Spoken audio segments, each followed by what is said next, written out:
Hey, I'd like to welcome you to another episode of Mission Matters. My name is Adam Torres, and if you'd like to apply to be a guest in the show, just head on over to missionmatters.com and click on Be Our Guest to Apply.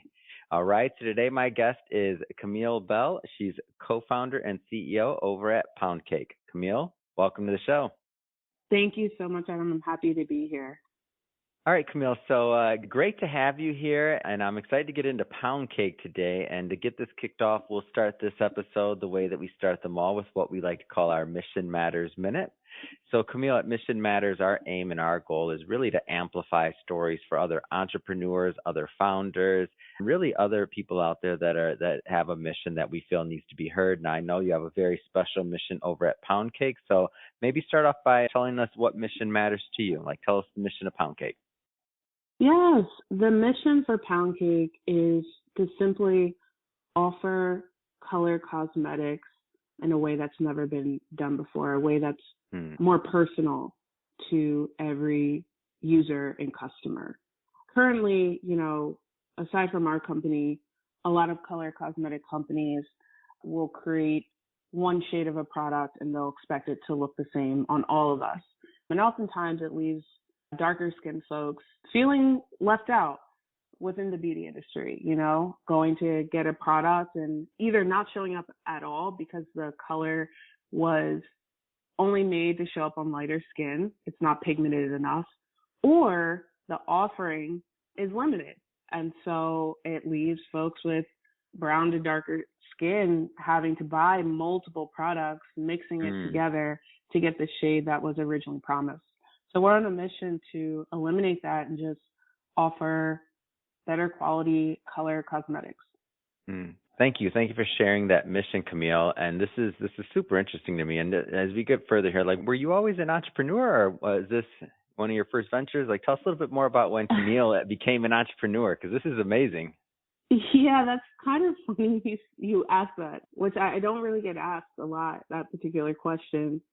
I would say yes. I've always been an entrepreneur. I think the first time I had my entrepreneurial run was when I was, 11 years old. I used to make these string bracelets.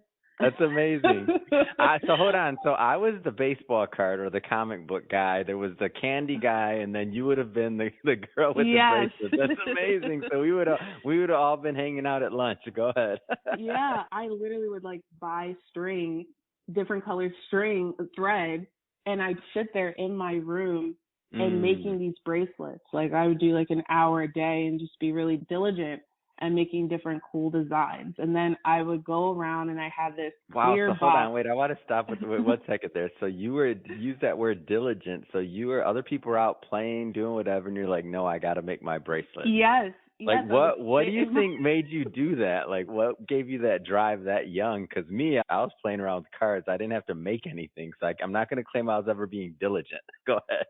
I think at this particular moment, I just wanted more money.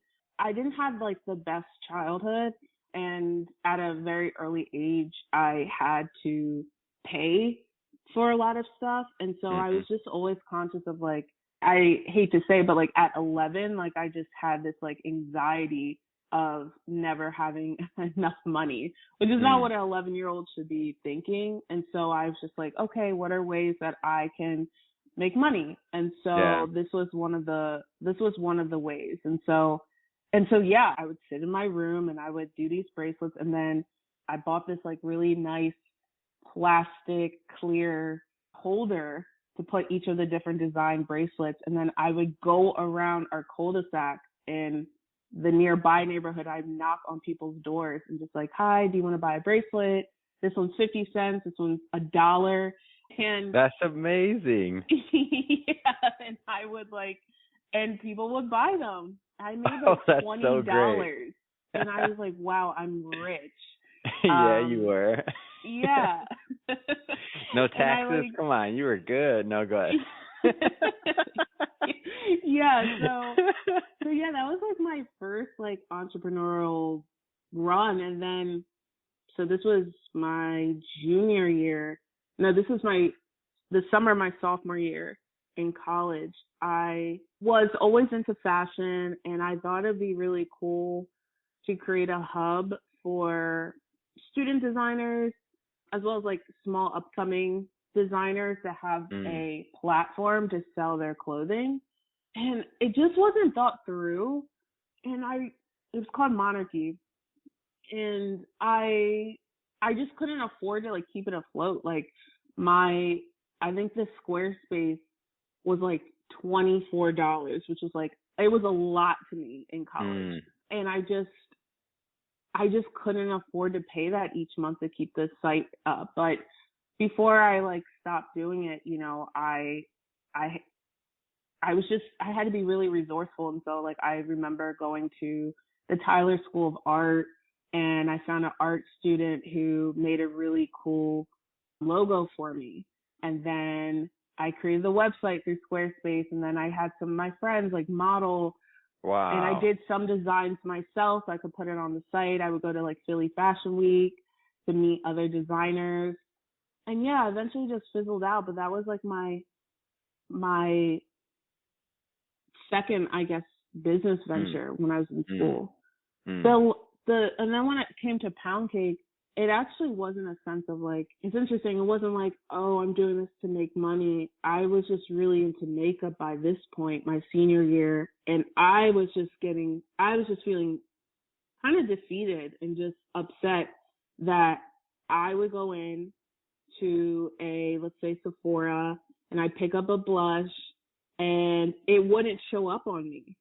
And Mm. then I'd go again, and like the hottest new trend, and it was like getting this lipstick, and it would look different on me than what was being advertised. And it just kept happening, and it made me feel really bad. And I started talking to my friends a lot about this. And then finally, one of my friends was like, why don't you just do something about it? Like, you keep, like, it's Do you remember upsetting. which friend that was? Yeah, it was my friend Katora. She was Okay. like, you should do something about it. And I That's was like, awesome. yeah. And I was like, okay, I will. And so with this venture, I think I was more strategic, and I was just like, okay, I tapped into my resources at Temple University is where I graduated Mhm. from. And so I had literally just graduated, and so I was applying for jobs, but on the side, I found out that Temple had entrepreneurial hubs where students, faculty, and alumni could go in and they would help you bring your business idea to fruition. And so I was advised to go there. I did. I met the director, and she was like, just like hit the ground running. Was like, you need to think of a name, you need a website, you need business cards, Mm. we got to file for trademarks. Like it was more, they were helping me to be, I guess, more legitimate. Whereas Yeah. like with Monarchy, like I had the website, but I never filed like a trademark and did all that, the legal stuff to start your business. But with Pound Cake, I did. And it was thanks to, where I graduated from. They had the resources to help me. And so that was a long-winded answer, but those were my entrepreneurial, No, I guess, I don't think it's background. long-winded. I think it's the story, and that's what we want. We want the real. And how did you know, obviously, other than Katora having some pull in your life and firing Yeah. you up to say, you go do it, like, how did you know that this was going to be the one, like the next venture, something that and the reason I asked this question, by the way, to preface, is that as entrepreneurs and as individuals with ideas out there, they come and go. Like, I swear every other day I want to start another business. And I'm like, wait a minute, Adam, you have all these people, all this business. Like, wait, stop. Like, but Yeah. so to stay focused could be a challenge. But how did you know that this was going to be the one, that something that was going to take up a significant portion of your life and effort and, energy? I think this one hit home to me. I've always been interested and in love with makeup. I wasn't allowed to wear makeup in high school. Hmm. And so when I got to college, like I literally ran to the nearest store and bought as much makeup as I could. And yeah, and That's amazing. yeah, I've always loved makeup, always. And so they're in that store like, what's going on here? No. and yeah, I think at that point I just was like, it felt personal. Like it really hurt my feelings that I couldn't wear what other folks were wearing who were lighter than me. I think it was personal. Like it actually hurt my feelings, and I didn't want anyone else to feel like this. So I think that's probably the difference. And yeah, I think, yeah, because makeup has always been like a passion of mine. Like fashion definitely was when I got to college, I was exploring, but I've always loved makeup, like since I was in middle school. And so I think that was the difference, and just not wanting people to feel how I was feeling, like Hmm. feeling left out. And so I guess that's the difference between like how much further I've gone with Pound Cake than Monarchy. Yeah. Yeah. So talk to me a little bit about like your process and your methodology in creating the tones, the really Mhm. just the product in general. So now you have this problem or this challenge because you can't find it yourself. And this is, Yeah. I mean, this applies to many different industries. Yeah. I interviewed somebody recently who I mean, well, actually have almost daily individuals that are solving problems for themselves and then they find a way to help others that have that same problem. I think it's Mhm. pretty basic, fundamental of entrepreneur. So talk to me about like the creation of the product, the skin tones, like and all what went into that. Yeah. So in short, the process was really intense. Give us It the was actually real. We hell. want the real, Camille. I was gonna Okay. say it because you went to school for launching beauty products, and you were a scientist, and this. No, I'm just joking. Of course not. It's hard. First time on. You think I ever did a Yeah. podcast before any of this? No, I didn't know. Right. Go Yeah. ahead. I So I'll mean, pick on myself there. I didn't know. Go right. ahead. So, I mean, the process was intense. Mm, I just graduated. I was 21 when I yeah. graduated college, and I literally had no one to like look to. So, the Blackstone Launchpad at Temple, the incubator hub I was talking about earlier, Mhm. you Mhm. know, they helped me print out these really shitty business cards, and they looked up like makeup conferences nearby, and the Mm. closest one was the first one I ever went to was it was called Makeup in New York, and they still have it. It's pretty much a 2 to 3 day vendor but conference, so to speak, Mm. and a showing, and there's different vendors there of labs. They have different labs, different chemists, different ingredient suppliers, and you just pretty much go there to network. So I Mhm. would go there, network with some people, get their information, and yeah, I just started Googling like what are the best cosmetic labs like on the internet, and I would call the places and just, talk to them about my idea.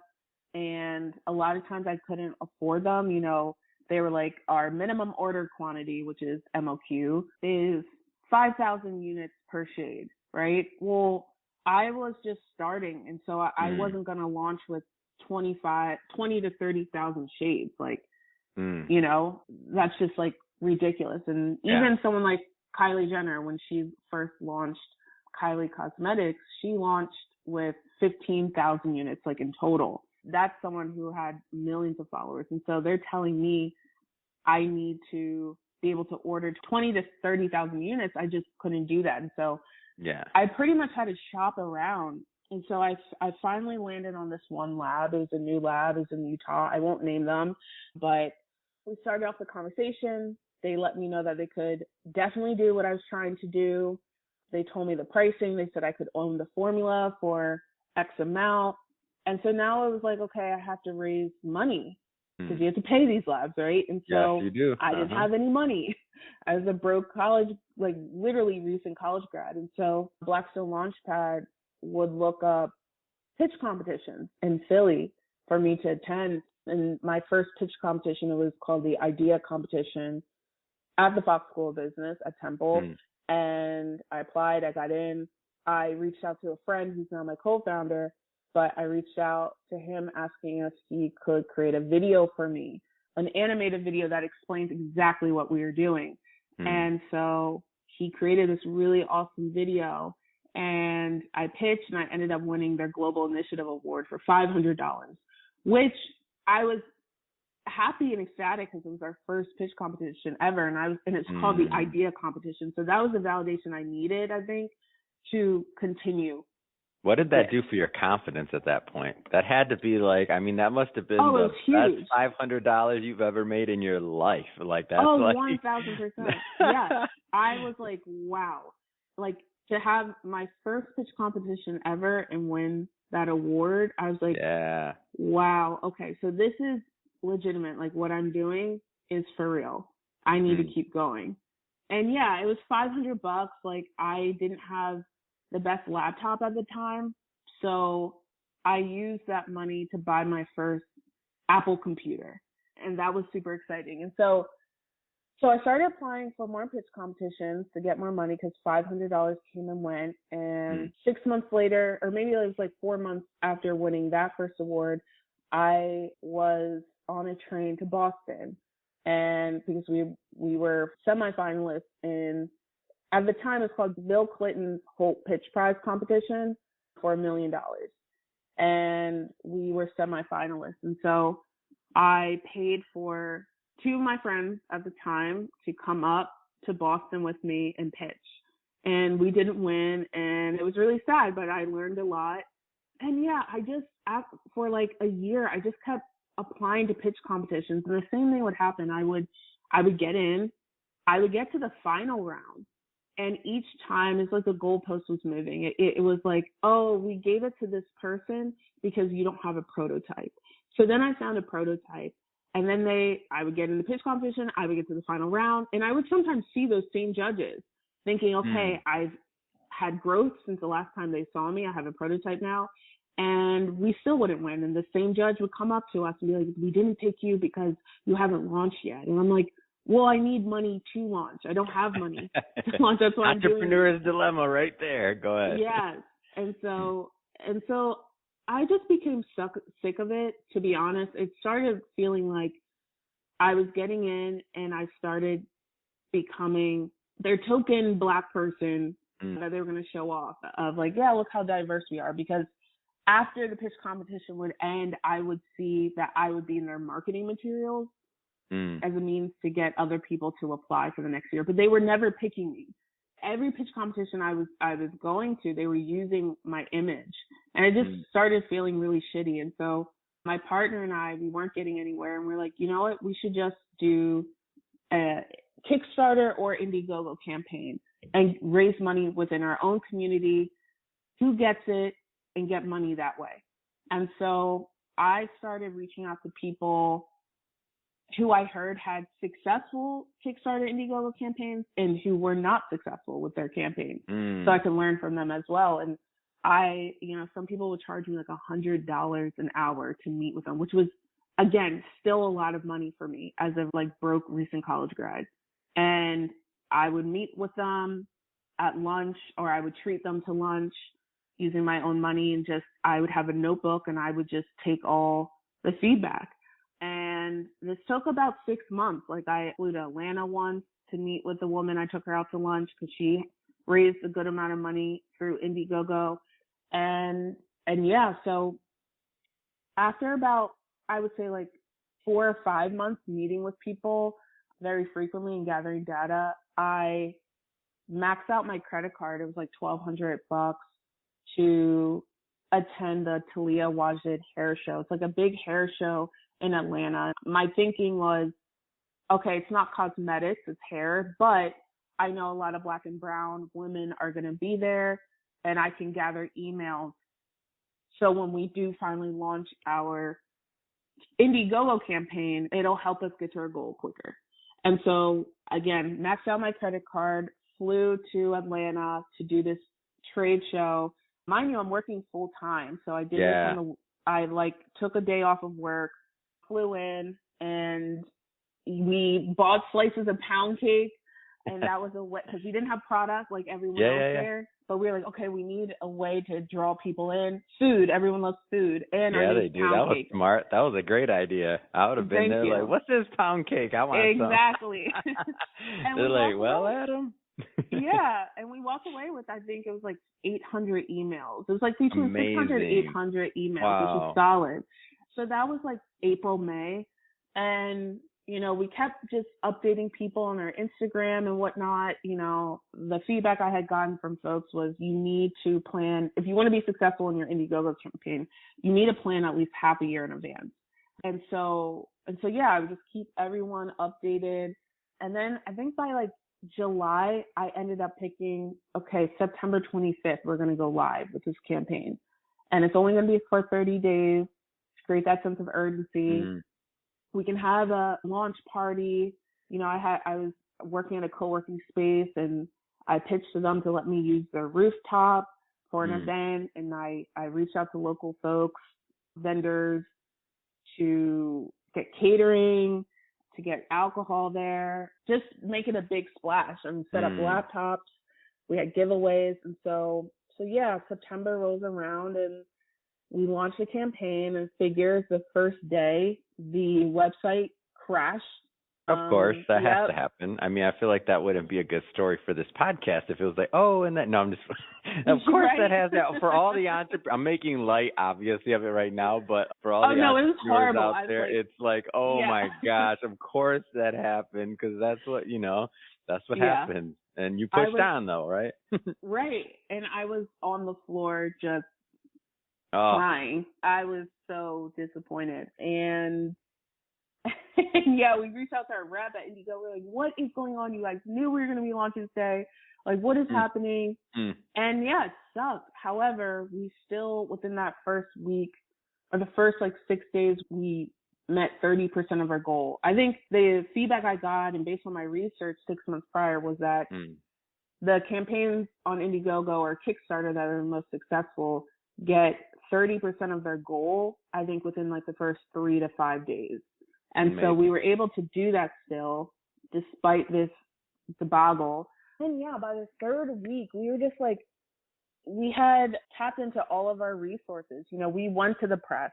We had a big launch party. I'm emailing everybody that I had known at this point. But my network's pretty small at this point, because I had just turned 23. I just turned 23 4 days after we launched the campaign. So I'm 23. My network's not that big. We were even on the news and invited press. And at this point, I think by the last day, we had raised a little over 50% of our goal. So I was just trying to tell myself, okay, well, I'm still proud of us. We still raised over $10,000. $20,000 was our goal. But, I was just justifying it in my head. I was able to get this from everybody. And the hours are counting down. I refresh it, and all of a sudden it jumps from a little over 10,000 to over 20,000. And wow. I'm like, what the? And I call my partner, and I'm like, oh my gosh. And he's like, he looks at me, and we just start screaming. And we're like, well, how did this happen? What happened? And we see this guy. This random guy, I think his name was Alan, that donated $10,000. And we're like, what? And I put him in Google, and I'm like, nothing's really coming up. It's just this white man that says he works in Silicon Valley. And we're like, what is going on? But we're freaking out, because the hours, we had an hour or 2 hours before the campaign was going to close, and we did it. We met our goal. But we were like, who is this guy? And so we then got an email shortly after, this guy saying hey guys, we've been watching your campaign. I'm an executive at QuickBooks, and we're doing this campaign right now where we've been looking for successful Indiegogo and Kickstarter campaigns to donate to help them get past their goal. And we've been watching you guys since you launched.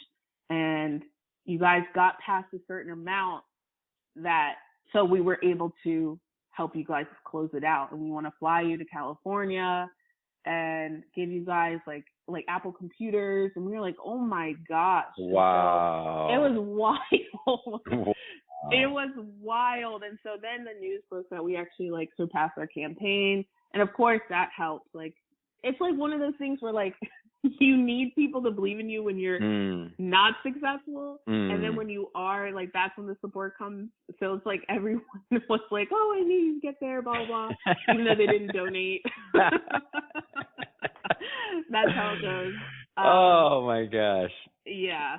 But it made a big splash. And then it was a little bit easier, I should say, to get more funding. And so once we hit that goal, there was another pitch competition at Temple where her name's Lori Bush. She was the former CEO at Rodman and Fields, and she graduated from Temple School of Business. So every year, I believe, or at least at the time, she was donating like $50,000 to Temple's entrepreneurial program. So she had a grant.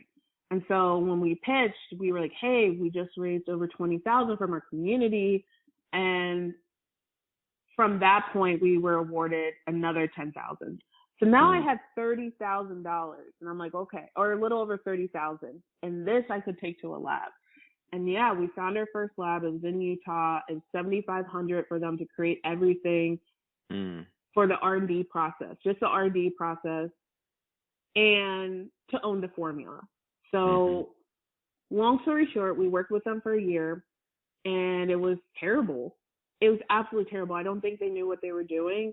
We didn't know what we were doing either, because had we known what we know today, or even like 4 years ago, we would have never went with them, because their expertise was more so in deodorants and body care. And I think because they were a new lab, they were just hungry for business. So they told us, yeah, we can create a liquid lipstick. They had never created a liquid lipstick before. So it was disappointing. That was $7,500 just down the drain. And so what we did was we learned from our mistakes, and we found another lab. This time the lab was in Canada. And this time around, we were like, okay, let's be smarter. Let's ask them for samples first before we go with them. They sent us samples of their liquid lipstick, and we were like, okay, these are good enough where we feel comfortable that they could create something for us, like completely custom. And we gave them what we currently had. And so they worked off that formula. They did a better job, but they were just still shady. They were very shady. And, you know, we were almost there. Then COVID happened, March of 2020. Yeah. And everything shut down, including the labs. And then I don't know, what people don't discuss is like everyone started, rightfully so, wanting to be more, I guess, health conscious in the sense of, or hygiene conscious, I should say. And everyone was trying to make money off of hand sanitizer. So our lab switched from, I guess, helping clients like us to, they were like, we're focusing on creating hand sanitizer. And we were like, okay, so where does this put us? Yeah. And so by the end of the summer, we got to a place where the formula was pretty good. And we were like, okay, so we sent our vials because we were going to do production with them. And I shipped everything to Canada. And I had just called to get a check-in about something. And the owner of the lab was like, hey, did anyone not tell you? And I was like, tell me what? And he was like, yeah, we're no longer going to be working with Pound Cake. And I was like, what? What do you mean? Like, I just was taken aback because I wasn't even I was just calling to see if they had gotten our vials yet delivered. And they were just like, yeah, we have a bigger client coming in, and we just, you know, we're just changing the trajectory. And we pleaded with them. We were like, can we at least get the formula? We've been working with you guys for a year. Can we please get the formula? He said yes. The formula never came. And we kept bugging him to the point where he did send something over, but it was complete bullshit. The numbers didn't make sense. You know, in chemistry, everything has to equal 100%. Yeah. And the formula did not equal 100%. When did it work? Like, let's get to that part. When did it finally work? Yeah, when did it work? Well, we went to 2 more labs. This is devastating. This time we were like, hey, let's be even smarter. Let's work with 2 different labs at one time, just in case something like this happens. And that's what we did. And the one lab dropped us. But luckily, because we were working with 2 labs simultaneously, the other lab had gotten a lot closer to what we wanted. And we were still able to own the formula, et cetera. And so finally, yes, we found the place that. Finally, I was about to say. Exactly. A lot of people don't know that. It was. So that's I mean, when I think about, because a lot of entrepreneurs, I mean, just saying, like, when we have these ideas, and it's like, I love that you broke down the story though, because what happens is sometimes in the middle of those, like you could have quit so many times. You could have quit on the after the first lab, after the second. I mean, at this point, Mhm. COVID hit, like all these things Mhm. for you to finally get to where you're at today with a product that, people can purchase on the website and the company up and running. Like that's not an easy feat. As you're saying right now, especially competing in that market and otherwise, and for Mhm. trying to create something new and something that serve an area or a niche that's not been served before, that's not the way that you feel it should be. So, I mean, really, I think it's a great story. Like overall, I'm Thank listening to you. this and I'm like, oh my gosh. And one of the reasons I like sharing these stories and bringing them to my audience is just because, there's some entrepreneurs out there that might be going through that right now where they're Yeah. like, oh man, and it doesn't have to be just within the beauty niche. It could be many other niches, right? Yeah. They might Mhm. be thinking like, oh, but hearing these stories I feel is so meaningful because it's part of the journey and I feel like it's what keeps us all going. It keeps me going every day hearing them. But that being said, Camille, so we're about out of time for this particular episode, but Yeah. I want to give you the opportunity to leave a website, social media, anything else that so that my audience can come and check out the products and check out the line. Yes, of course. Thanks so much for having me. You can find us, purchase our products at poundcake.com, or you can visit your local nearby Ulta Beauty store and check us out in person. If you're in New York, California, Texas, Boston, you can also check us out at Credo Beauty or credobeauty.com. And you can follow us on Instagram and Twitter at Poundcake and on TikTok at Poundcake Official. Fantastic. And for everybody listening, just so you know, we'll put the links in the show notes so that you can, pick up some product, of course. We want to support our entrepreneurs out there. And also speaking of supporting our entrepreneurs out there, if this is your first time listening to Mission Matters and you haven't hit that subscribe button yet and you need an invitation, a personal specialized invitation, this one's just for you. Hit that subscribe button. And if you've been listening to the show for a long time and you haven't left a review yet, hey, we sure would appreciate that review. We appreciate the give back there. And Camille, again, thank you so much for coming on today and sharing that story. And I look forward to watching the continued success of Pound Cake and to continue to follow your journey. So again, thank you so much for sharing that with me and my audience. Thank you for having me. I really appreciate it.